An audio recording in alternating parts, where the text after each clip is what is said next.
मध्य प्रदेश लोक सेवा आयोग की आज प्रारंभिक परीक्षा संपन्न हुई है 23 जून 2024 और प्रश्न पत्र को लेकर काफ़ी गंभीर विचार हो रहे हैं।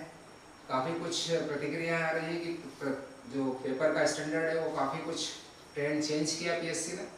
और आपको मैं पहले भी बताता रहा हूँ, समझाता रहा हूँ कि आप कंसेप्चुअल नोट्स पढ़िए, कंसेप्चुअल तरीके से पढ़िए। आप वन लाइन न्यूसेंट ले लेते हैं, वन लाइन फैक्ट्स पढ़ने लग जाते हैं।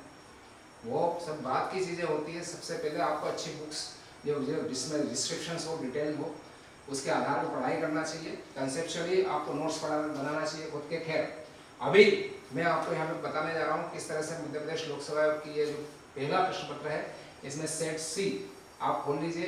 बाकी जिसका भी सेट ए, बी या डी हो वो यहाँ से शुरू करें। पहला प्रश्न है, बॉक्साइट का भंडार सबसे ज़्यादा देश में कहाँ है? तो ये बॉक्साइट का सबसे बड़ा भंडार उड़ीसा में है। दूसरा जो है क्वेश्चन है कि 2021-22 में भारत का कौन सा राज्य चावल का सबसे बड़ा उत्पादक राज्य रहा? उत्पादक, प्रोडक्शन वाइज, एरिया वाइज नहीं, रकबा किसमें बोया गया ये नहीं।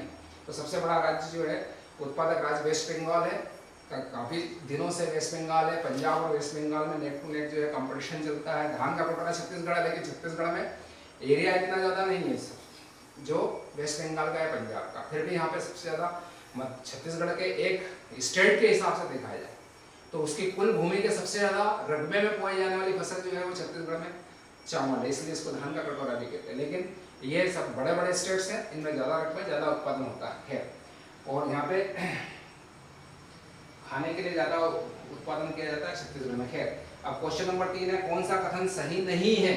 मैंने लोक सेवा आयोग की परीक्षा में आपको आपके लिए जो मध्य प्रदेश सामान्य ज्ञान लिखी है, वस्तुनिष्ठ सामान्य ज्ञान लिखी है मध्य प्रदेश आधारित, उन सब में मैंने सबसे पहले यही डिस्कस किया है किस तरह से प्रश्न की प्रकृति आती है। उसको पहले समझिए, पढ़िए, उसके बाद क्वेश्चन अटेम्प्ट कीजिए तो आप गलती नहीं करेंगे।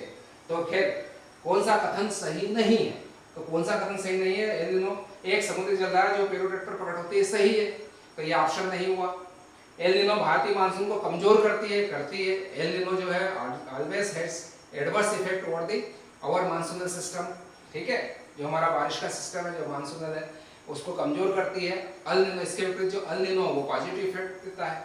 एल निनो घटना प्रतिवर्ष घटित होती है, यही सही नहीं है, क्योंकि ये every 4 years it is occurred. खैर, तो ये option C is there. Question number 4 देखिए, कौन सी सबसे लंबी नदी है? कावेरी, ताप्ती, नर्मदा, सोन। तो ये सब जो है आप देखिए 1000 के आसपास है, लेकिन नर्मदा जो है वो 1315 किलोमीटर, इतनी लंबी नदी। यहाँ लंबी नदी की बात हो रही है। अफवाह के आधार पर नदी बड़ी होती है और लंबाई के आधार पर लंबी होती है। जैसे नील नदी लंबी नदी है, विश्व की सबसे बड़ी, लेकिन अमेज़न अफवाह के आधार पर सबसे बड़ी नदी हो जाती है, ठीक है। तो ये चीज आपको ध्यान रखना चाहिए कि यहाँ पे जो है लंबाई के आधार पर तो लंबी सबसे नदी जो है वो इन 4 में, जैसे हमारे गंगा है, ब्रह्मपुत्र है, लेकिन इन गोदावरी बड़ी है, लेकिन इन दिए गए विकल्पों में नर्मदा नदी जो है वो क्वेश्चन नंबर 4 का सी, नर्मदा नदी सबसे लंबी नदी है। अब आप देखिए क्वेश्चन नंबर 5 पे आइए, कौन सा चक्रवात भारत के पश्चिमी तट पर है? आप अपने अपने सेट के हिसाब से वहीं से पकड़ लीजिए, जो आपका बॉक्सेट वाला क्वेश्चन जो भी रहेगा 36वां है, 40वां है, वहीं से आप आगे बढ़ते जाइए, आपको मिलते जाएंगे क्वेश्चन, सीक्वेंस के आधार पर पकड़ लेंगे। 2021 में काफी पुराना डाटा इन्होंने पूछा है, कौन सा चक्रवात, ठीक है, 2021, 2023 में कई चक्रवात आया, 24 में भी अभी आया, लेकिन 2021 में कौन सा चक्रवात? तो टोटी के आंसर इज दी बी, ये पश्चिमी तट पर अरबियन सी में प्रकट हुआ था, यहाँ आया था।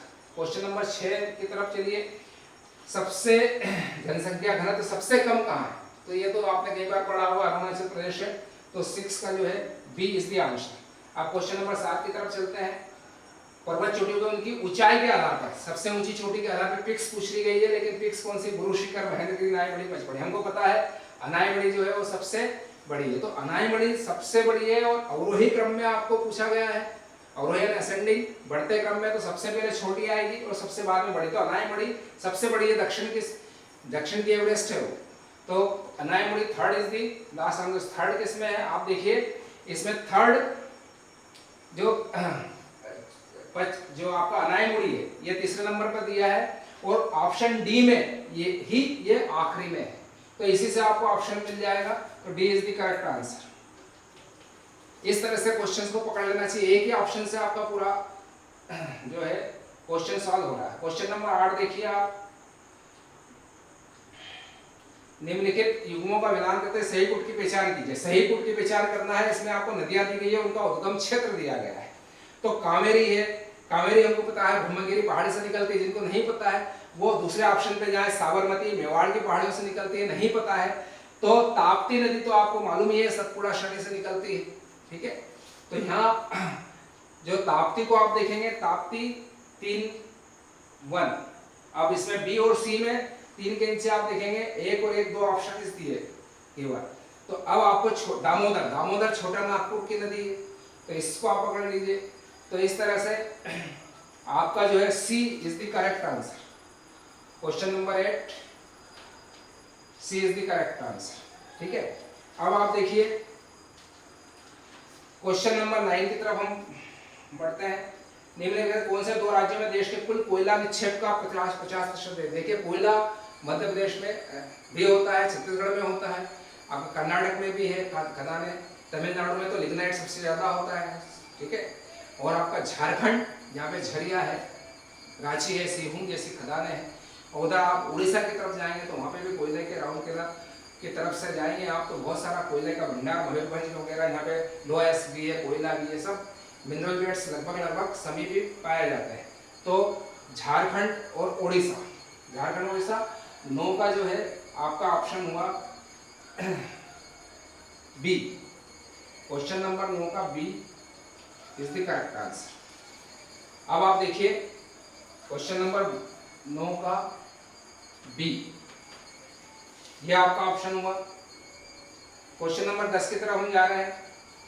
2021-22 में दालों के उत्पादन में किस राज्य का प्रथम स्थान रहा है? तो देखिए आप 2021-22 में भारत में दालों के उत्पादन में, अब ये बहुत इंटरेस्टिंग क्वेश्चन है। क्वेश्चन नंबर 10 को आप देखेंगे, बहुत इंटरेस्टिंग क्वेश्चन है कि 2021-22 में भारत में दालों के उत्पादन में किस राज्य का प्रथम स्थान है? 2 तरह के आंकड़े मिलते हैं, राजस्थान, उत्तर प्रदेश, कर्नाटक और मध्य प्रदेश। इन सब में जो है दालों के उत्पादन में नेक टू नेक जो है इनमें कॉम्पिटिशन रहता है। अब यहाँ पर आप देखेंगे कि राजस्थान और मध्य प्रदेश ये 2 राज्य ऐसे हैं जिनमें बहुत ज्यादा क्लोज कंपटीशन पाया जाता है दालों के उत्पादन में। राजस्थान अभी 2024 में, 2023 में प्रथम स्थान पर रहा, 2022 में भी राजस्थान जो है वो प्रथम स्थान पर रहा। तो इस प्रकार से आप देखेंगे दालों के उत्पादन में जो है Rajasthan is the leading state. 10 का बी, ये मैंने आपको दिया भी है। मैंने अपने मध्य प्रदेश सामान्य ज्ञान में आप देखेंगे स्पेशली कोट किया है कि 2022 के पहले तक दलहन में मध्य प्रदेश पहले स्थान पर रहा, लेकिन 2022 से इसकी स्थिति को it was superseded by the Rajasthan. Rajasthan बहुत तेजी से ग्रोथ कर रहा है। अब 11वां क्वेश्चन देखते हैं। भारत के राष्ट्रपति द्वारा 2024 में 12वां सदस्य राज्यसभा का, देखिए आर्ट, कल्चर, विज्ञान संबंधित 5 क्षेत्रों से जो है यहाँ मनोनीत करते हैं, ठीक है। साहित्य, समाज विज्ञान से और समाज सेवा से, चारों क्षेत्र से। अब यहाँ पे आप देखिए सुधा मूर्ति, ये तो करेंट का क्वेश्चन था, लगभग सभी ने बनाया होगा। C is the correct answer. Now Madhya Pradesh के पेरा केनो खिलाड़ी कौन है जिन 2023 में अर्जुन पुरस्कार सम्मानित? आपको बता दें हमारे यशोधर ईश्वर प्रताप सिंह, उनको भी अर्जुन अवार्ड मिला है 2023 में, ठीक है। प्राची यादव जो है वो पेरा केनो खिलाड़ी है, और इसलिए यहाँ पे जो पूछा गया है पर्टिकुलरली किसी खेल के संबंध में खिलाड़ी का नाम पूछा गया है, इस पे आपको ध्यान देने की जरूरत थी और दिया होगा, इसलिए सी इज द करेक्ट आंसर। या हमारे करंट अफेयर्स में आप देखेंगे 10वें और 12वें क्वेश्चन से 2 लगातार क्वेश्चंस वहां से आए हैं। जो मध्य प्रदेश सामान्य ज्ञान की किताब है मेरी, उसके साथ जो करेंट्स की किताब मैंने फ्री दी है, उसमें आप देखेंगे 10वें और 12वें नंबर पे जो 2 पेजेस से मैं देख रहा था कहाँ से सब क्वेश्चन आए हैं। Total 45 number of question MP से आए हैं, जिसमें से 41 क्वेश्चंस जो मध्य प्रदेश सामान्य ज्ञान की हमारी किताब है उसने कवर किए हैं। सीधे सीधे कवर किए। बाकी इनडायरेक्टली अगर आप पढ़ेंगे तो दूसरे क्वेश्चन भी लगते हैं उससे। क्वेश्चन नंबर 13 है रानी दुर्गावती श्री अन्न प्रोत्साहन योजना। यह भी करंट अफेयर्स में पहली ही योजनाओं में पहली योजना थी। और जो हमारी किताब है, मेन किताब है, उसमें भी मैंने जब योजनाएं शुरू की है तो यहीं से शुरू की है कि अन्न, इसमें मिलेट से संबंधित है, जबलपुर से इसको शुरू किया गया था और ये अभी 2024 में लागू की गई है। ये पूरे मध्य प्रदेश में लागू है, ठीक है। ये योजना 2023-24 से 25-26 तक की अवधि की है। देखिए ये योजना के बारे में ये नहीं दिया गया है, इसलिए फर्स्ट एंड सेकंड यानी A is the correct answer. Question number 13 A is the correct answer. Question number 14 की तरफ चलते हैं। पारंपरिक माज गायन शैली। माज गायन शैली एमपी से एक क्वेश्चन फिर आपको दिखाई दे रहा है। माज गायन शैली अब कालूराम बामनिया, सत्येंद्र गोहैया, भगवती लाल राजपूत, ओम प्रकाश शर्मा, आपको बता दें इन सबको मध्य प्रदेश के लिए पद्मश्री अवार्ड है, ठीक है। सत्येंद्र गोहैया को एथलेटिक्स से मिला। अब यहाँ पे ओम प्रकाश शर्मा जी जो है वो माज उज्जैन के हैं और माज के महत्वपूर्ण उन्होंने किताबें भी लिखी है इस पे।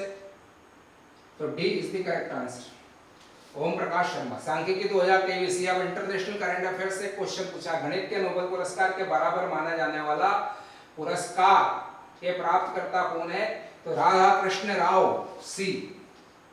क्वेश्चन नंबर 15 का सी।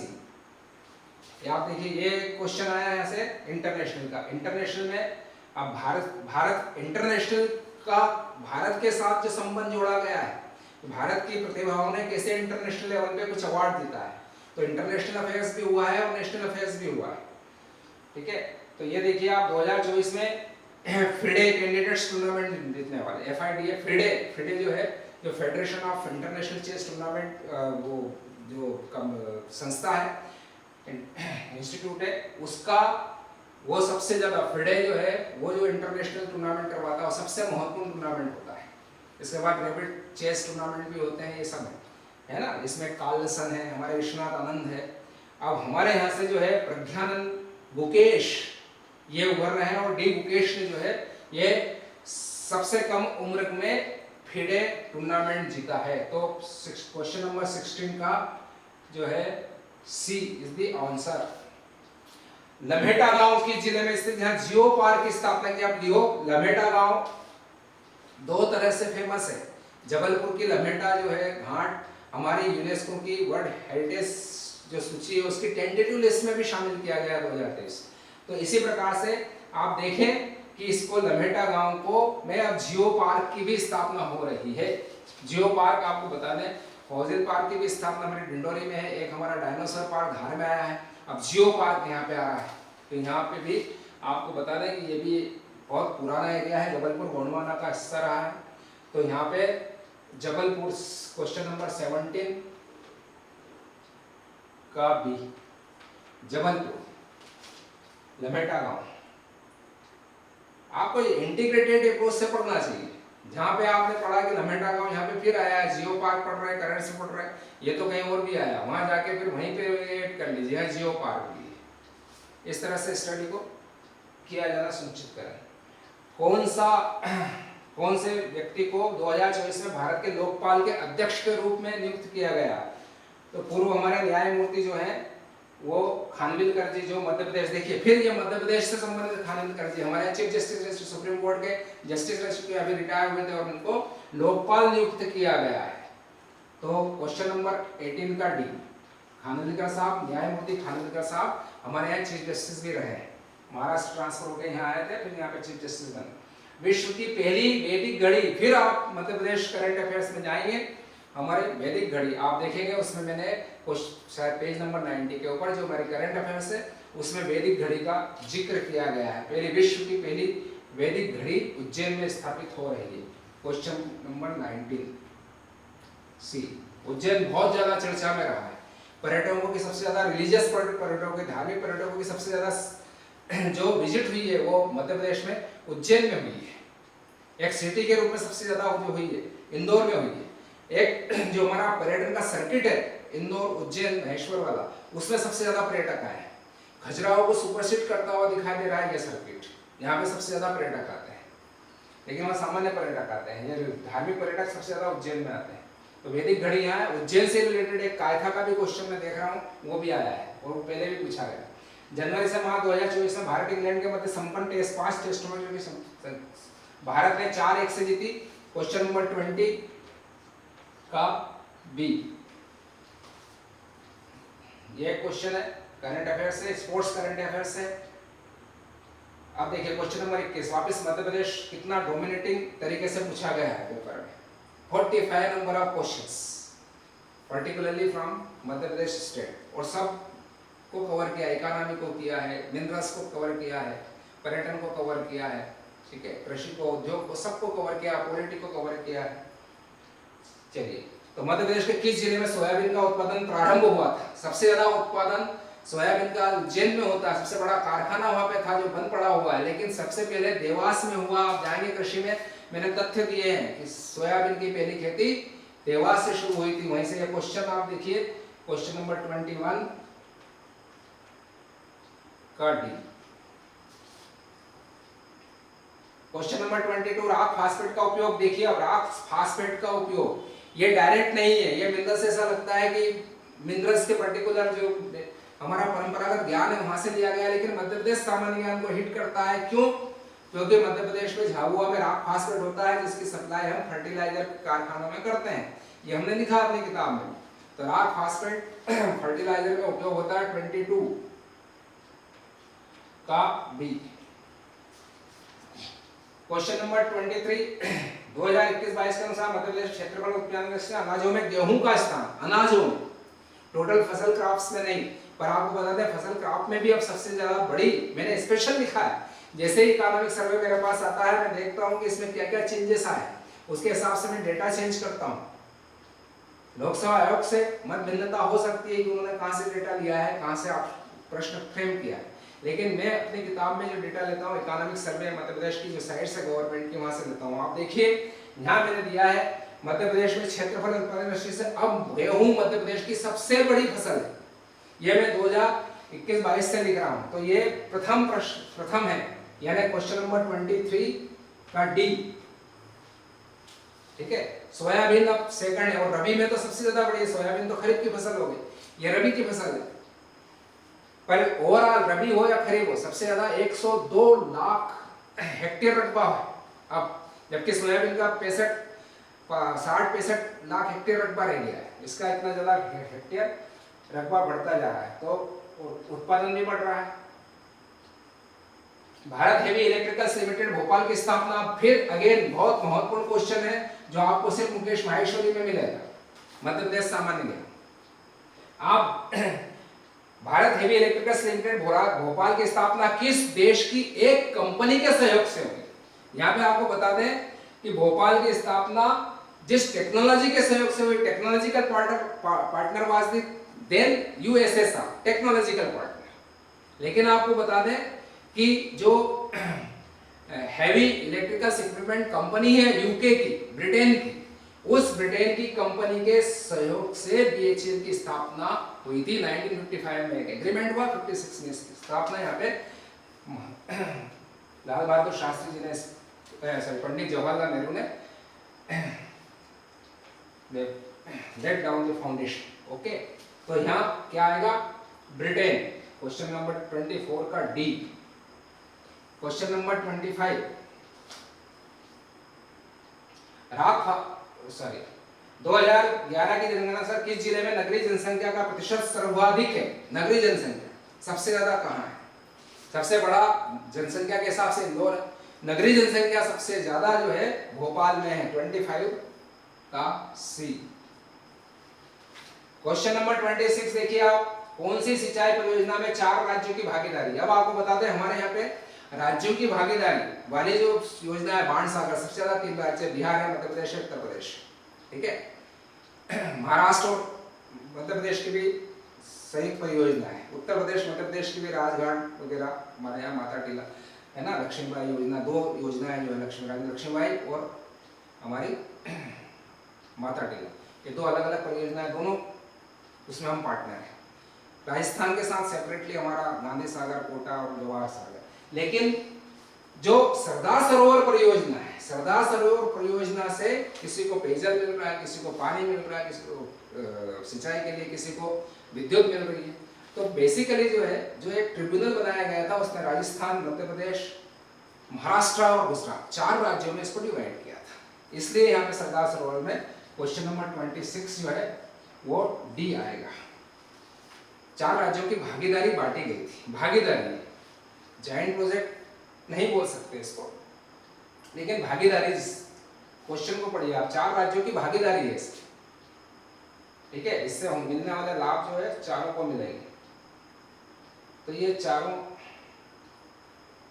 इसमें अलग अलग परियोजना है। मध्य प्रदेश में से महेश्वर है, ओंकारेश्वर है, ये सब। अब देखिए क्वेश्चन नंबर 27, मध्य प्रदेश के दक्षिण पूर्वी भाग में अधिकांश वर्षा किसके द्वारा होती है? आप जाइए क्लाइमेट वाले चैप्टर में, जलवायु वाले चैप्टर में, जलवायु और ऋतु वाले में। अभी जो सहायक अध्यापक की परीक्षा हुई उसमें भी जो क्वेश्चंस पूछे गए हैं कि किस जगह पे सबसे ज्यादा अधिकतम तापमान कहाँ मिलेगा हमको, मैंने स्पेशल मैप बना के उसमें डाला ये अधिकतम।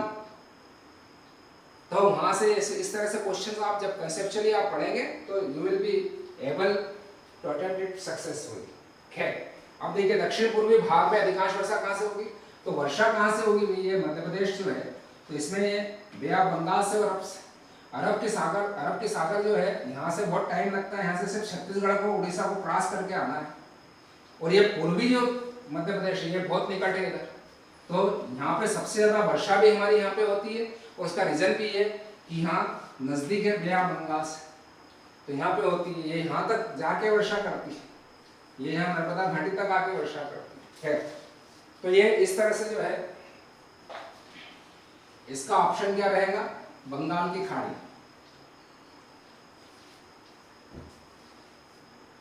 26 का मैंने आपको डी बताया था। क्वेश्चन नंबर 27, 26 का डी था। 27 का बंगाली खाड़ी शाखा बी।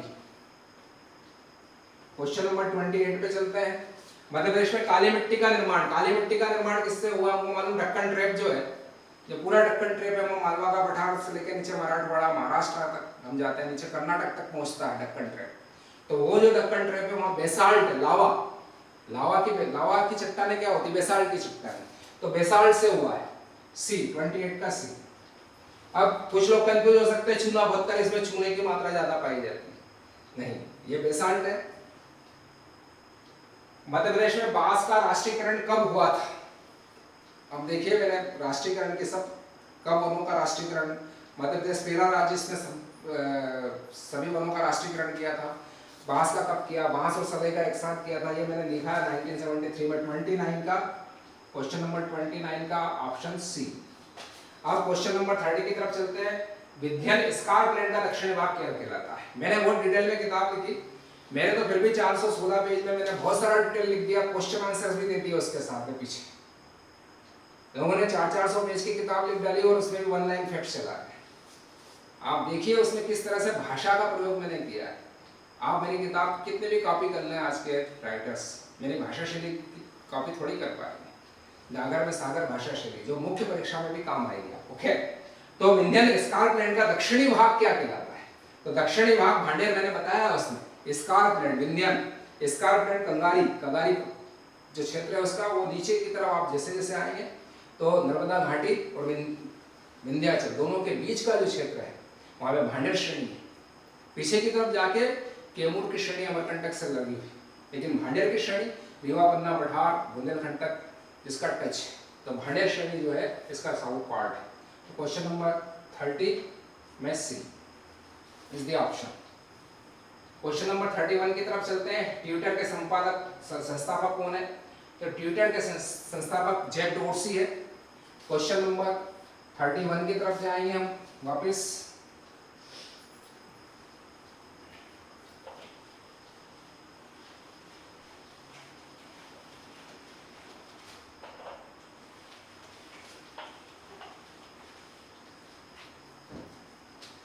क्वेश्चन नंबर 31 का ए जेफ डोर्सी। मैं पहला क्वेश्चन का आंसर भी लिख रहा हूँ, जिससे कि कोई देखना चाहे अपने पेपर सेट के हिसाब से तो can be favourable for him. Imitation game किसका मूल नाम था? तो अब 32 क्वेश्चन नंबर 32 की तरफ हम चलते हैं।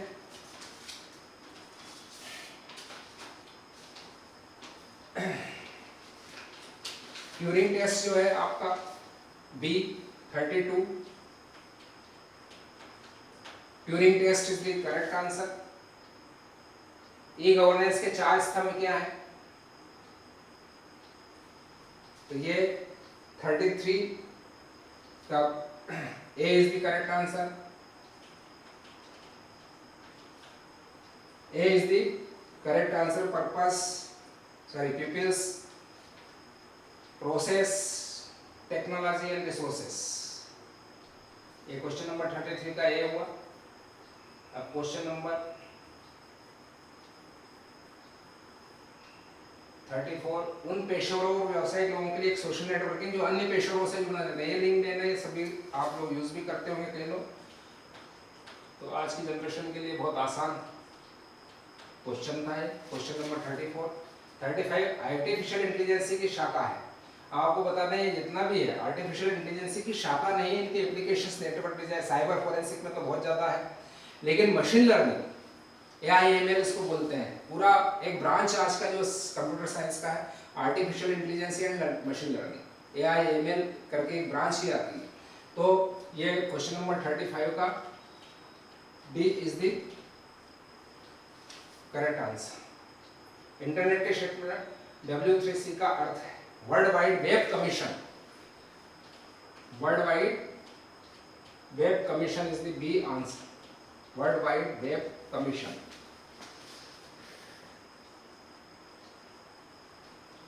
क्वेश्चन नंबर 37, MPEG का अर्थ है moving picture experts group. Question number 37 का बी। क्वेश्चन नंबर 38 की तरफ चलते हैं। यूनिक्स ऑपरेटिंग सिस्टम का केंद्रीय भाग, कर्नेल। क्वेश्चन नंबर 38 का बी। क्वेश्चन नंबर 39, हमला भ्रामक ईमेल या टेक्स्ट संदेशों के साथ किया जाता है। इसमें देखिए आप स्पैमिंग भी हो सकती है, फिशिंग भी हो सकती है, and we preferred question number 39 C. Phishing is the correct answer in our opinion. It might be different from PSC point of view और योर पॉइंट ऑफ व्यू, ठीक है, since it is confusing. Portillery, it is 40, it is a search engine. 40, question number 40 is the A. अब question number 41 की तरफ चलते हैं, इसको तेजी से फिनिश करते हैं, फिर मैं आपको विश्लेषण बता के इसका कट ऑफ बताऊंगा। 41 क्वेश्चन नंबर 41, पहला G20 सम्मेलन बी। ये एक करेंट्स का दिखाई देता है, लेकिन एक परंपरागत करेंट्स भी होता है, जिसमें आज की चीज चल रही है। आज हम कोई सम्मेलन कर रहे हैं, G20 का सम्मेलन हो रहा है, इटली में हो रहा है, लेकिन पहला कहां से हुआ? तो आज के करंट से जुड़ के वो कहां पे हिट कर रहा है, कहां पे पॉइंट आउट कर रहा है। इस तरह से क्वेश्चन नंबर 41 का बी। क्वेश्चन नंबर 42, SLR 2007 में संशोधित SLR, ठीक है। ये जो SLR है ये स्टैट्यूटरी लिक्विडिटी रेशो होता है। इसमें बैंक जो है कितना अपने पास मिनिमम को रखना पड़ेगा, इसकी सीमा, लिक्विडिटी की सीमा कौन तय करता है? ये RBI करता है कि आपको अपने पास इतना लिक्विडिटी मिनिमम रखना पड़ेगा, मैक्सिमम इतना रखना पड़ेगा। 24 to 40%, 23 to 40%। तो this is question number 42 and we preferred that one 24%। A is the option. कुछ लोग 25% भी मानेंगे 2007 में, 25% का भी।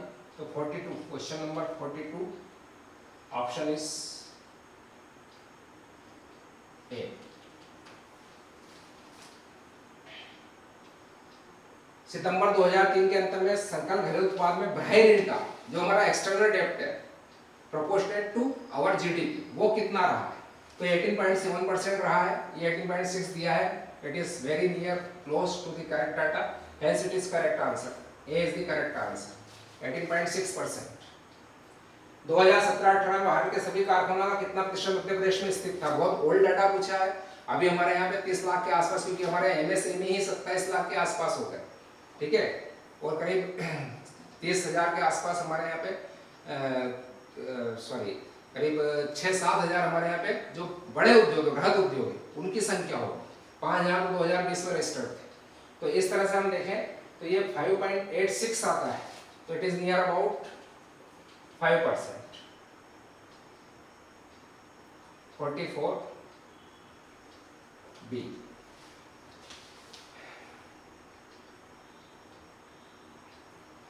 का मध्य प्रदेश की उन्नति एग्री जीआईएस योजना, देखिए आप एग्री नेट योजना भी है और एग्री जीआईएस उन्नति भी मध्य प्रदेश सरकार लेके आई है।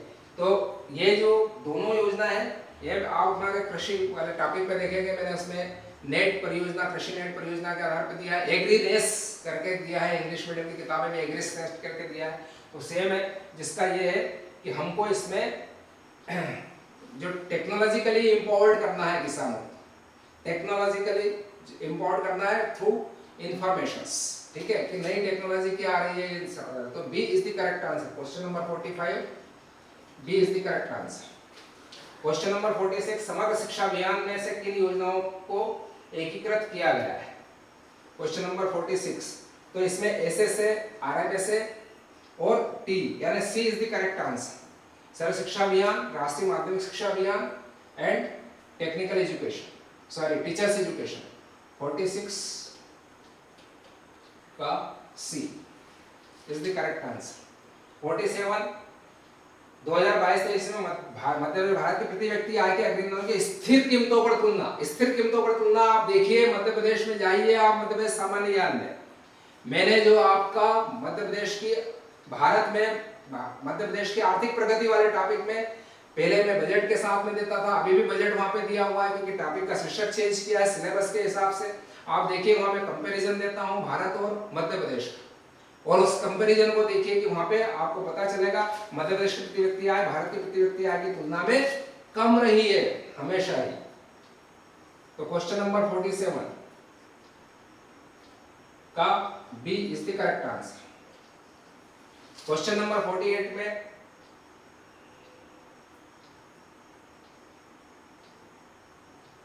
जीआई टैग प्राप्त चिन्नौर चावल, अब आप ये जीआई टैग हमारे यहाँ पे अभी नया सिलेबस आया है और उसमें स्पष्ट रूप से उन्होंने जीआई टैग वगैरह सब पूछा है, हमने लिस्ट दी है उसमें पूरी, उस लिस्ट में देखिए आप बालाघाट में चिन्नौर, बालाघाट में याद रखिए चिन्नौर चावल, काली मुझ चावल, काली मुझ भी एक्सक्लूसिवली बालाघाट में होते हैं।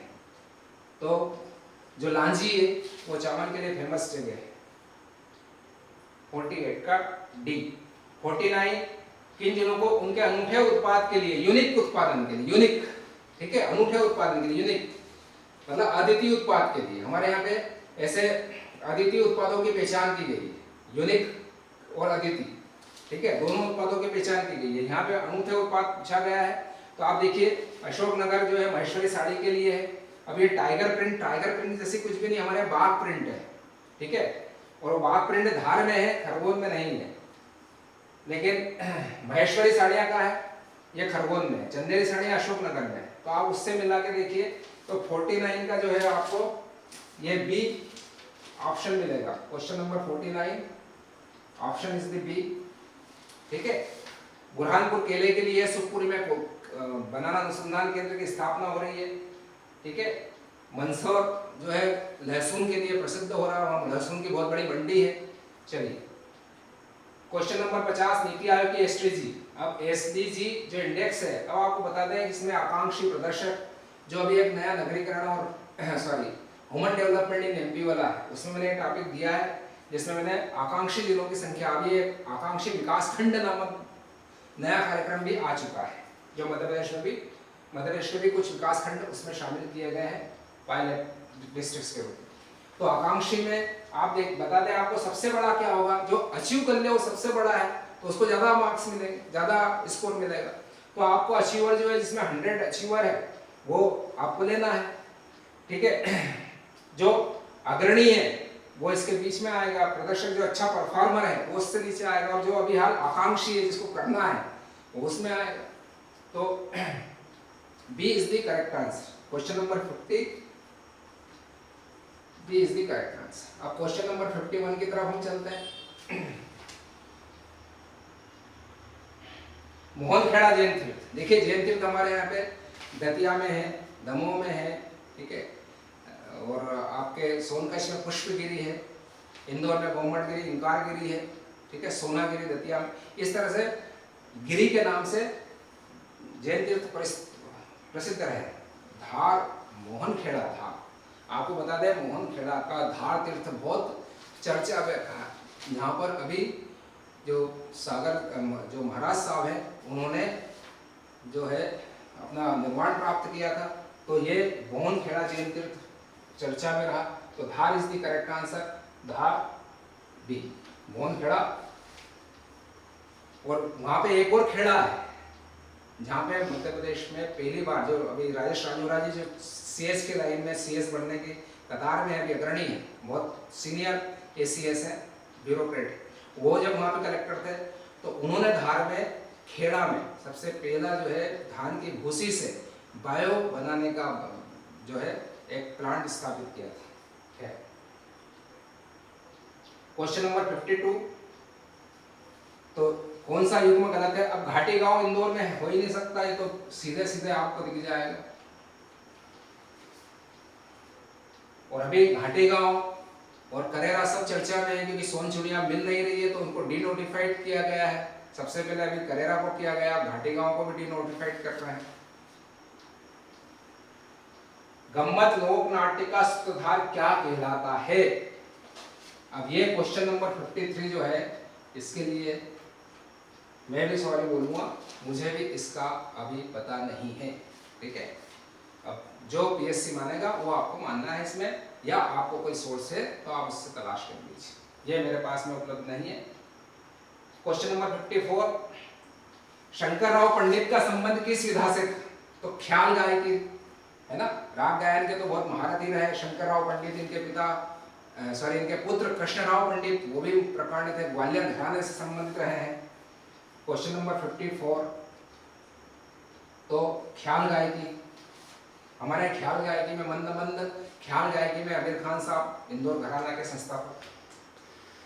चलिए, ग्वालियर यूपी तानसेन मोहम्मद बोस सबकी भूमि रहा है, जहाँ तक संगीत का सवाल है। 55 में इनको सुमेलित करना है। क्वेश्चन नंबर 55, तो आपको पता है राजा भगत बली शाहगढ़ के हैं, मुराद अली जो है महू के हैं, दौलत सिंह नेमौर, राजा मर्दन सिंह जो है वो बानपुर, इसमें भानपुर लिखा है हिंदी में, इंग्लिश में सही लिखा है भानपुर नहीं, वो बानपुर है। तो इसका 55 जो है उसका ए इज द करेक्ट आंसर है। राजा भगत बली जिनके सेनापति भोदन गोवा के बारे में भी, भोदन गोवा के बारे में एक क्वेश्चन पहले भी आ चुका है। क्वेश्चन नंबर 56, आप मध्य प्रदेश सामान्य ज्ञान में देखिए, समर्दन सिंह वगैरह ये सब के बारे में मैंने डिटेल में इस बार दिया है नए एडिशन में। नर्मदा नदी का साहित्यिक संदर्भ सर्वप्रथम कहाँ मिलता है? अब नर्मदा, ये थोड़ा क्वेश्चन जो है ये टिपिकल क्वेश्चन है। क्यों? मैंने दिया है अपनी किताब में भी दिया है कि स्कंद पुराण दिया है, मैंने दिया है कि ऋग्वेद में भी नाम आया रेवा के नाम से, और हमको पता है कि इक्ष्वाकु वंश के जो राजा पुरुकुस थे, पुरुकुस ने रेवा से विवाह किया और रेवा का नाम नर्मदा किया, ये भी मैंने किताब में लिखा है। तो आप देखिए कि ऋग्वेद में भी उसका वर्णन था, लेकिन नर्मदा का साहित्यिक संदर्भ, साहित्यिक लिटरेरी रेफरेंस कहाँ में आएगा? तो ये वाचिक साहित्य है। बाद में जो है जब लिखित साहित्य आया हमारे पुराण, तो पुराण में स्कंद पुराण में भी जिक्र होता है, अग्नि पुराण में भी जिक्र होता है, लेकिन यहाँ पर जो है शक्कर ब्राह्मण मनुस्मृति वराह संहिता सब दे रखी है। तो यहाँ पे आप ये कर सकते हैं कि अग्नि पुराण जो है वो मोस्ट प्रोबेबली हो सकता है, अग्नि पुराण, लेकिन ये क्वेश्चन जो है ये मैं इसको डाउट में रखूंगा, ये शायद पीएससी जो है डिलीट कर दे, मैं इसमें रखूंगा इस क्वेश्चन में। क्वेश्चन नंबर 57, किस ताम्रपाषाण युग में वराह महल का जन्म स्थल? तो ये तो बहुत आसान क्वेश्चन है। वराह महल का कायथा जो है, देखिए उज्जैन से दूसरा क्वेश्चन आ गया, वैदिक घड़ी आ गई, कायथा आ गया, कुमारगुप्त बंधुओं का दशपूर्व अभिलेख पहले भी पूछा गया है कि पहला विज्ञापन इसमें आया था, क्वेश्चन नंबर 58। ठीक है, दुनिया का पहला विज्ञापन वाला अभिलेख ये था। लेकिन इसमें देखिए आप, भारत में विज्ञापन परंपरा का प्राचीनतम रेशम बुनकरों की श्रेणी द्वारा सूर्य मंदिर को दान, ये भी ये बंधु वर्मा ने दिया था तंतुबाई श्रेणी को। इस अभिलेख में दशपुर को पश्चिम पूर्वी कहा गया है, यस, दशपुर को पश्चिम पूर्वी कहा गया है। इस अभिलेख की रचना भवभूति ने की थी, नहीं।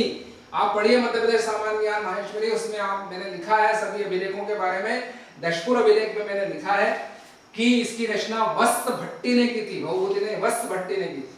तो क्वेश्चन नंबर 58 का D is the correct answer. Question number 59 की ओर चलेंगे हम। कोहबर क्या है? कोहबर नोडोरा पिछली बार आया था, कोहबर भी मैंने लिखा है अपनी किताब में, नोडोरा भी लिखा था, कहीं नहीं मिला, वहीं मिला वो क्वेश्चन नोडोरा। कोहबर मैंने लिखा है कि ये क्या है, एक चित्र है दीवारों। तो ये विभिन्न जगह पे उत्कीर्ण किए जाने वाले चित्र है, व्यवहारिक अनुष्ठानिक भित्ति चित्र कोहबर। 59 का A is the correct answer. 60 की तरफ चलते हैं। यशोधर्मन के सौम्य अभिलेख, सौम्य अभिलेख ये मंदसौर में है। यशोधर्मन एक बहुत बड़ा राजा हुआ, इसके बारे में कहा गया है कि इन्होंने दिग्विजय की थी यशोधर्मन ने, होलिकर वंश से भी संबंध है इनका। अब इसके बारे में सौम्य अभिलेख के रचयिता कौन है? रवि कीर्ति है, कभी मदन है, कभी वासुल कवि है, कक्क है, इसके बारे में अभी पता नहीं है। क्वेश्चन नंबर 61 की तरफ हम चलते हैं।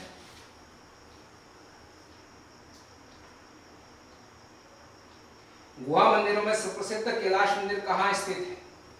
तो एलोरा में गुफा मंदिर स्थित है, कैलाश मंदिर है ना, जो राजकोट कृष्णा है उन्होंने इसको बताया, कृष्णा प्रथम, उन्होंने एलोरा की में कराकट के टेम्पल बनाया था, एलोरा है।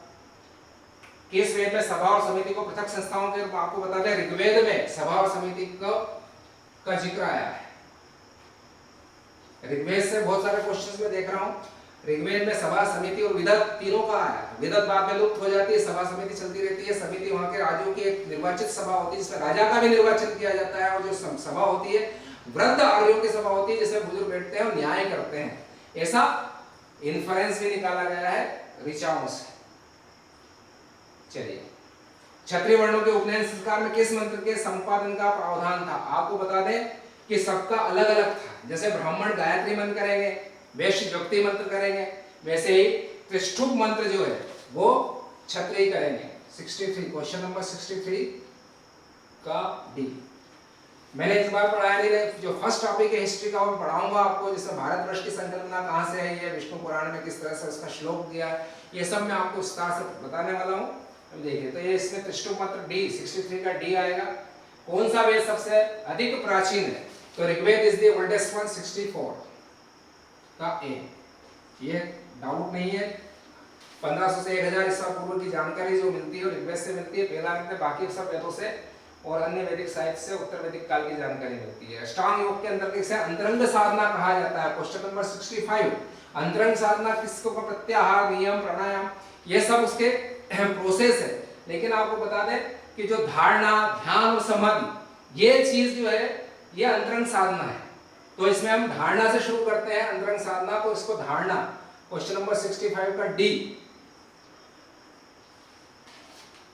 पहला धारणा है इसका, है ना, 8 उसके बिंब है, जिसमें से 3 बिंब जो है वो महत्वपूर्ण माने जाते हैं, जिसमें धारणा है, ध्यान है और समाधि। केशव चंद्र सेन को ब्रह्म समाज का प्रधान आचार्य किसने नियुक्त किया था? बेसिकली ब्रह्म समाज वाज फाउंडेड बाय द राजा राम मोहन राय इन 1828, है ना, आत्मीय सभा को उन्होंने ब्रह्म समाज किया। इसके बाद इसमें देवेंद्रनाथ टैगोर जुड़े, देवेंद्रनाथ टैगोर जुड़े, और देवेंद्रनाथ टैगोर ने ही फिर ब्रह्म समाज में केशव चंद्र सेन को लिया, जो परमहंस मंडली इस महादेव गोविंद राणा ने दी थी, इनको लिया, और केशव चंद्र सेन ने फिर 1853 में जाके उसको अपना एक अलग ही भारतीय ब्रह्म समाज बना लिया था। तो देवेंद्रनाथ टैगोर का ब्रह्म समाज जो है वो साधारण ब्रह्म समाज रह गया था। तो ये केशव चंद्र सेन को देवेंद्रनाथ ठाकुर लेके आया था। C is the correct answer. Question number 67, Gandhi ji ने किस आंदोलन में वेल्स के राजकुमार प्रिंस ऑफ वेल्स को बाइकआउट किया था? नॉन कोऑपरेशन मूवमेंट 1921 में जब प्रिंस ऑफ वेल्स आए तो उनका बहिष्कार किया गया था, बाइकआउट किया गया था। तो यह आएगा बी, क्वेश्चन नंबर 67 का B. Question number 68,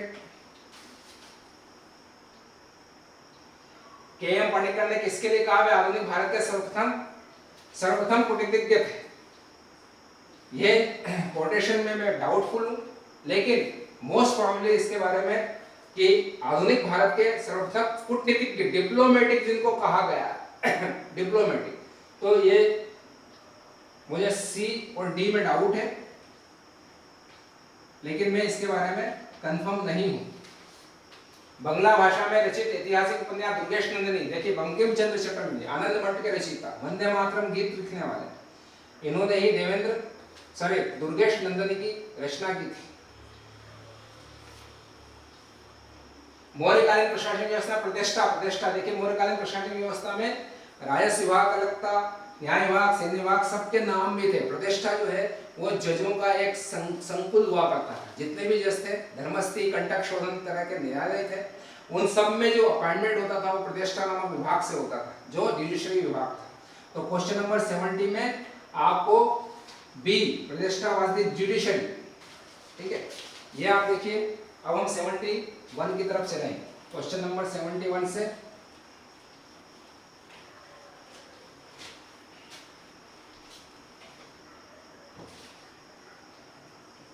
question number 71,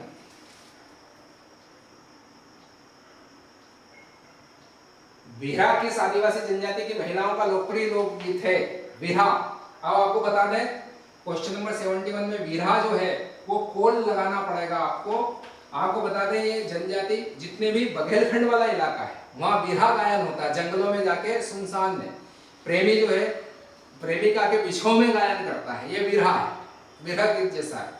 तो ये कोल का भी है और वहाँ के जो जितने अन्य लोग हैं ग्रामीण संस्कृति पृष्ठभूमि के वो सब करते हैं। तो B is the correct answer, Kol. Madhya Pradesh सरकार द्वारा आदिवासी लोगों को पारंपरिक कलाओं के लिए महिलाओं को कौन सा सम्मान दिया जाता है? राष्ट्रीय देवी अहिल्या सम्मान दिया जाता है। क्वेश्चन नंबर 72 का सी, यह महिलाओं को दिया जाता है और नेशनल राष्ट्रीय स्तर के है ना, मध्य प्रदेश के द्वारा राष्ट्रीय स्तर के, राज्य स्तर के, प्रादेशिक स्तर के शिखर सम्मान, ये सब अलग अलग कैटेगरी के सम्मान दिए जाते हैं। भारतीय साहित्य में जनजातीय जीवन की सांस्कृतिक परंपरा और विशेषताओं पर लेखन के लिए कौन सा सम्मान दिया जाता है? वीर शंकर शाह, रघुनाथ शाह। 73 का बी, ये भी मध्य प्रदेश सरकार देती है। मध्य प्रदेश में आदिवासियों के लिए स्वरोजगार योजना किनके नाम से चल रही है? आपको बता दें क्वेश्चन नंबर 74, ये याद रखिए आप कि यहाँ पर टंडिया भील के नाम से भी हमारे यहाँ पे स्वरोजगार स्कीम है, लेकिन वो आर्थिक कल्याण संबंधित है और स्वरोजगार के लिए उद्योग स्थापित करने के लिए जो योजना लाई गई है बिरसा मुंडा के नाम से लाई गई। 74 का सी।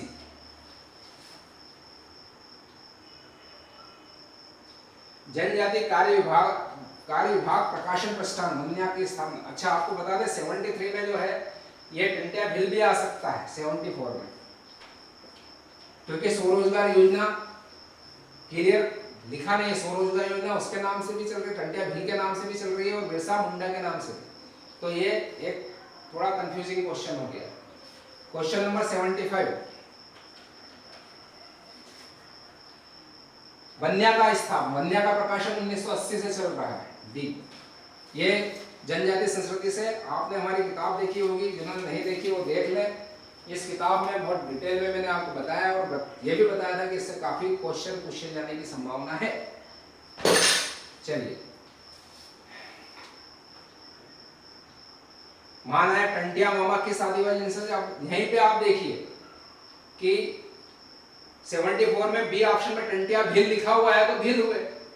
तो थोड़ा सा एप्लीकेशन आप पॉइंट लगाएंगे तो आपको 76 का पता चल जाएगा कि टंडिया मामा भील क्या थे? भील थे। 76 का सी। कंफ्यूजिंग करने के लिए यहाँ पे भिलाला डाल सकते थे, रखियास डाल सकते थे, उनकी उपजातियों का नाम और रखते भीलों की उपजाति के, थोड़ा स्टैंडर्ड बढ़ता है इस क्वेश्चन का। क्वेश्चन नंबर 77, स्वतंत्रता सेनानी रघुनाथ सिंह मंडलोई। अब यहाँ भिलाला लिख दिया, अगर भिल लिख देते तो ये भी थोड़ा सा क्वेश्चन का स्टैंडर्ड और अपग्रेड होता। भिलाला जनजाति के थे, बी। मैंने जो जनजाति व्यक्तित्व के बारे में लिखा है उसमें शुरुआत यहीं से की थी। भिलाला जनजाति के श्री रघुनाथ सिंह मंडलोई, हमारे प्रसिद्ध क्रांतिकारी। ऐसे मैंने शुरुआत की, आप देखेंगे। भीमा जनजाति के लोग मध्य प्रदेश के किन जिलों में निवास करते हैं? बेसिकली देखा जाए, मुझे जो याद आ रहा है कि भीमा जो है शायद महाराष्ट्र में पाई जाने वाली ट्राइब्स है। तो ये बैतूल और छिंदवाड़ा यहाँ पे दिखा रहे हैं, ये एक्चुअल में गोंडों की उपजाति है भीमा। तो 78 का ए। क्वेश्चन नंबर 79, स्वर्गीय श्री बादल भोई कौन थे? प्रसिद्ध आदिवासी संगठन छिंदवाड़ा के थे। क्वेश्चन नंबर 80, मंडावरा त्योहार।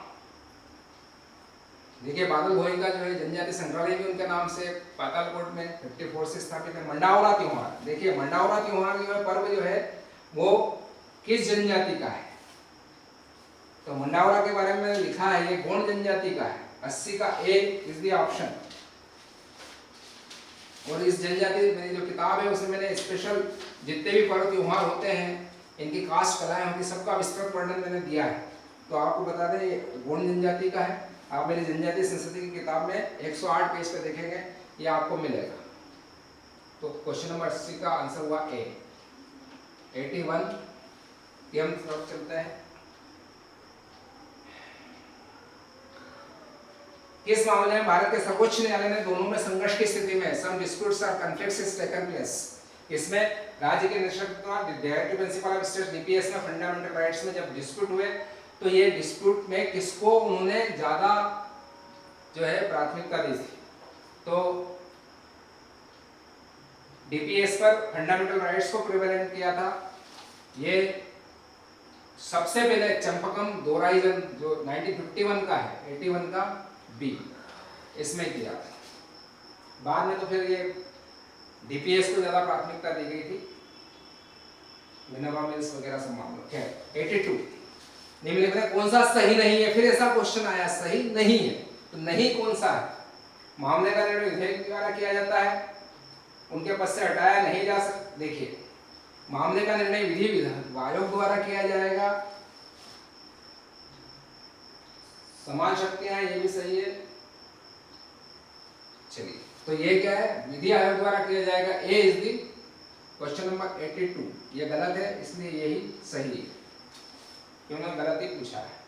संविधान में संशोधन के लिए कम से कम आधे राज्यों के देखिए आवश्यकता होती है। जितने भी फेडरल स्ट्रक्चर पे चेंज करना है आपको, आर्टिकल हमारा 54 हो, 55 हो, जिसमें प्रेसिडेंट का इलेक्शन है, ठीक है, इस तरह के जितने भी फेडरल स्ट्रक्चर है, हमारा जो एग्जीक्यूटिव पावर का एक्सटेंशन है वो है ना, खुद 368 में संशोधन करना। तो ये इन सब फेडरल जो चीजें हैं इनमें एक 279 क में कोई परिवर्तन करना हो तो कम से कम 50% state are required to ratify it.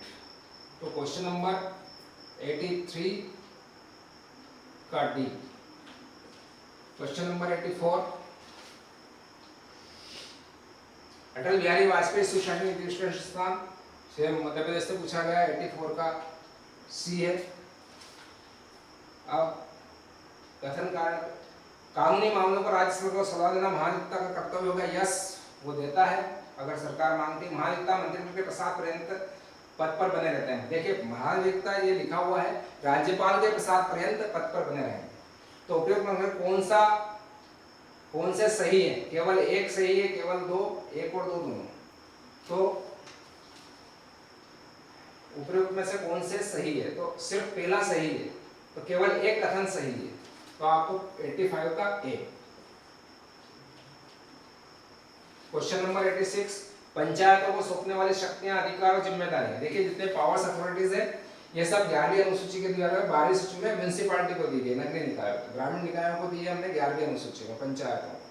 तो 86 का जो हुआ है वो ए आएगा आंसर।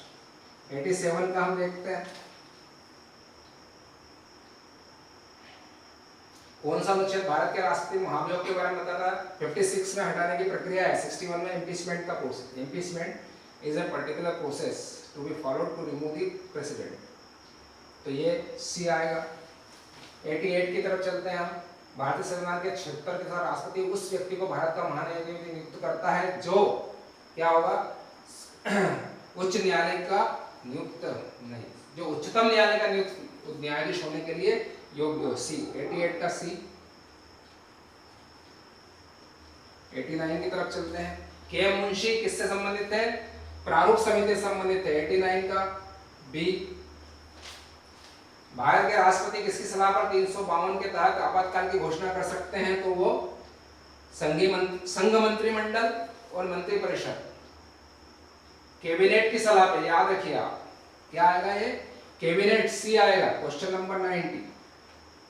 काउंसिल ऑफ मिनिस्टर्स नहीं, हमारे यहाँ पे क्या लिखा है? कैबिनेट लिखा है, तो फिर सी आएगा। पर्टिकुलर ये संशोधन करके किया गया, उनके लिखित कैबिनेट के लिखित परामर्श, यही कैबिनेट का पहला प्रयोग भी किया गया था। संशोधन 1978 में जो किया गया था 44वां, जिससे कि इसका मिसयूज नहीं हो। 91, क्वेश्चन नंबर 91 का देखिए, गुणसूत्र संख्या 21 की ट्राइसोमी के कारण कौन सा विकार होता है? डाउन सिंड्रोम होता है। Down syndrome. करेक्ट आंसर है राष्ट्रीय स्वास्थ्य निधि 2017 स्वास्थ्य के लिए 7 प्राथमिकता वाले क्षेत्रों पर समिति कार्य की। इसमें से अन्नपूर्णा योजना D 92 D is the correct answer. 93 किस दाल का सेवन करने से लेथाइरिज्म नामक रोग हो जाता है? खेसरी दाल। ये कई बार पूछा गया है। 93 का है। 94, भारत सरकार ने जल प्रदूषण अधिनियम कब पारित किया था? 74। 94 का D. 95, SDG index 2000, SDG 1, SDG 2, SDG में दर्शाते हैं। तो ये कोई गरीबी नहीं, कोई भूखमरी, उद्योग, ये ए आएगा। 95 का ए। ये सब जो है फैक्चुअल क्वेश्चंस है। एक जरूरी परिस्थिति। अब देखिए 96 डिकम्पोजर आएगा। 96 का सी। 97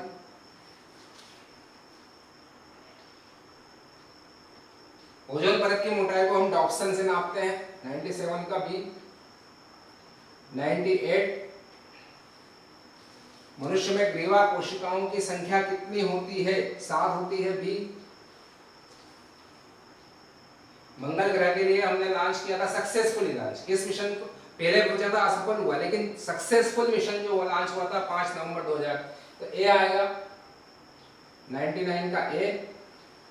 और लास्ट क्वेश्चन 2017 में इसरो के किस देखिए आप, जो हमारा पीएसएलवी C37 है, विश्व का सबसे ज्यादा successful polar satellite launch vehicle, वो पीएसएलवी इंडिया का है। और ये C37 था, जिसके माध्यम से हमने एक साथ 104 उपग्रहों को कक्षा में भेजा था। ऐसे कारनामे हमने कई बार किए, 75 किए, 40 को एक साथ भेज दिया, पीठ पे लाद के ले जाता है, वो इतना पावरफुल है। खैर, तो ये हमारे क्वेश्चंस के आंसर्स थे। अब मैं आपको ये बता दूं कि इसका कटऑफ क्या रहेगा। तो प्रश्नों की प्रकृति के आधार पे मैंने इसको डिजाइन हमेशा किया है, इस बार भी कर रहा हूँ, आप देखिए इसको। अब हम बात कर रहे हैं कटऑफ की।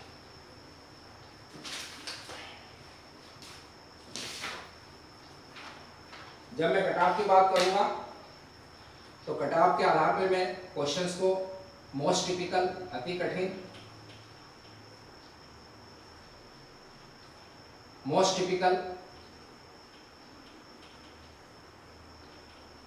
Typical question, number 2 typical questions यानी कठिन, नंबर 3 मैं बात करूंगा सामान्य,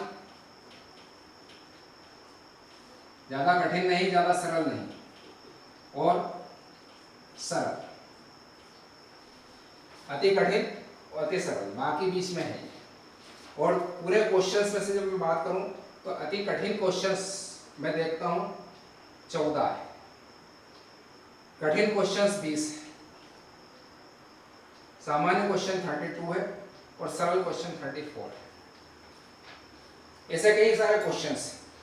कुछ क्वेश्चन ऐसे हैं जैसे सामान्य क्वेश्चन है कि श्री अन्न प्रोत्साहन योजना, लेकिन अगर आपने कंसेप्चुअली इसको पढ़ा है तो आप उसको सामान्य क्वेश्चन के रूप में अटेम्प्ट कर लेंगे, और नहीं पढ़ा है तो आप उसी को असामान्य बता देंगे ये 2004-5 या 2024-25 से 2025-26 है नहीं है, क्योंकि आपने पढ़ा ही नहीं है। जितना दिया गया है, अगर बुक में दिया गया है आपने पूरा ढंग से पढ़ा तो आप you will be able to attempt it.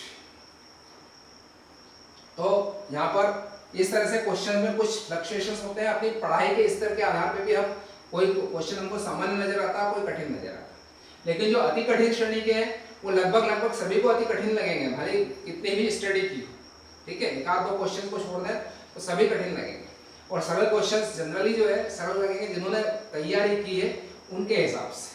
तो ये टोटल नंबर ऑफ क्वेश्चन जो 100 होता है।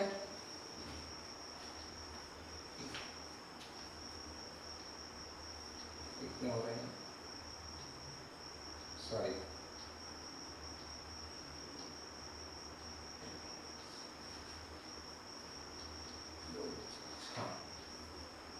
अब इन क्वेश्चंस में मैं आपको बता दूं कि ये जो क्वेश्चन है अति कठिन क्वेश्चंस है, इनमें से मैं 4 का वेटेज ले रहा हूँ।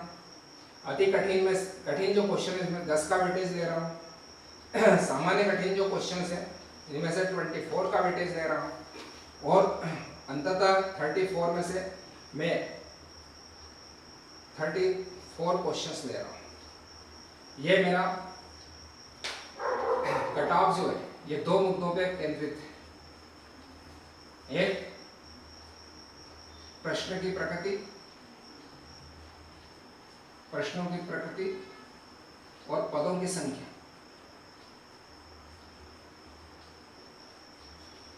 प्रश्नों की प्रकृति सामान्य से कठिन है,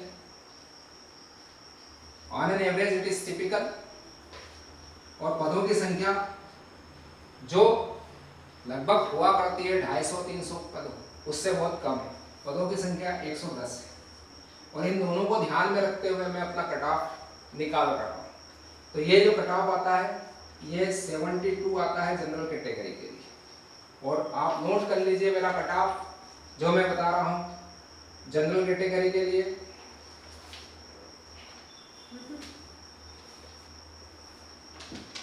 72 ये जनरल है, जनरल मेल।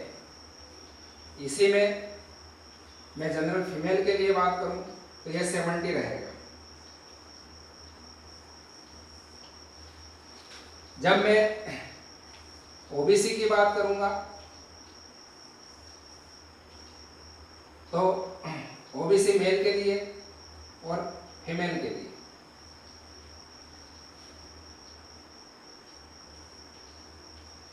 तो ये मेरा कट ऑफ 69 और 68 रहने वाला है।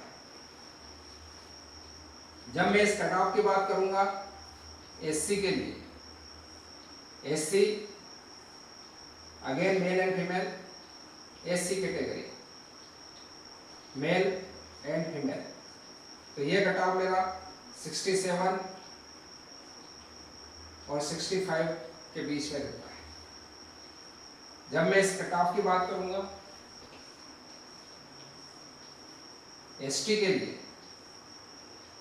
तो ये तुलनात्मक रूप से बहुत कम रहेगा, और ये 60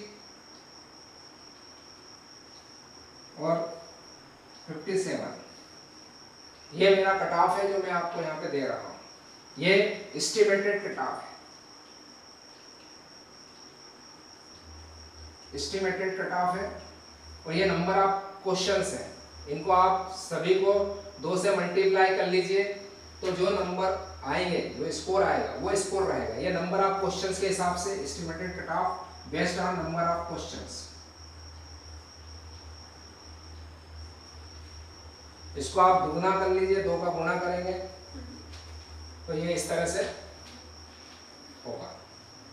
144 हो जाएगा, ये 140 हो जाएगा, है ना, ये 138 हो जाएगा, ये 136 हो जाएगा। इस तरह से आप इसको गुना कर लीजिए, सबको मल्टीप्लाई कर लीजिए तो estimated cut off number of questions के आधार पर मैंने बताया है। ईडब्ल्यूएस में ये जो कट ऑफ है ये 68 रहने वाला है। ईडब्ल्यूएस में यह 68 के आसपास जाएगा।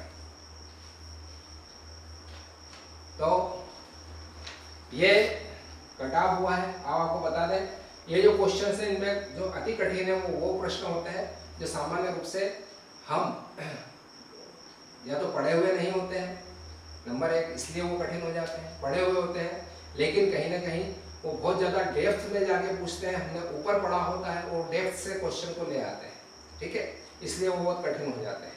या उसमें 2 या 3 कंफ्यूजिंग आंसर्स होते हैं, 2 भी नहीं, 2 से ज़्यादा जो है वो कंफ्यूजन क्रिएट वाले ऑप्शंस होते हैं। इसी तरह से उससे थोड़े से कम टिपिकल जो है कठिन में रखे गए हैं। इस आधार पर मैं ये एक साइंटिफिक जो एप्लीकेशन है, साइंटिफिक बोलना चाहिए, एक मेथोडोलॉजी है, वो मैं अप्लाई करने की कोशिश करता हूँ जो मैंने खुद डिजाइन किए, और लगभग अभी तक 1-2 बार को छोड़ के ये हुआ है। क्यों?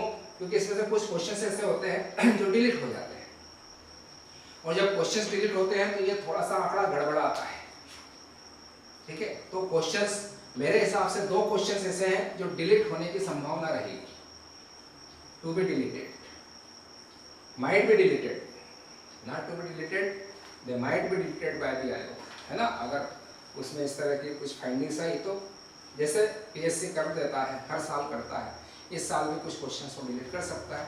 2 क्वेश्चंस मुझे ऐसा लगता है कि जो डिलीट होने की संभावना है। आपको ये वीडियो पसंद आया होगा, आप जो है इसके आधार पर अपनी मुख्य परीक्षा की तैयारी भी प्रारंभ कर सकते हैं, अगर आप इस मेरे विश्लेषण से सहमत हैं। जय हिंद, जय भारत।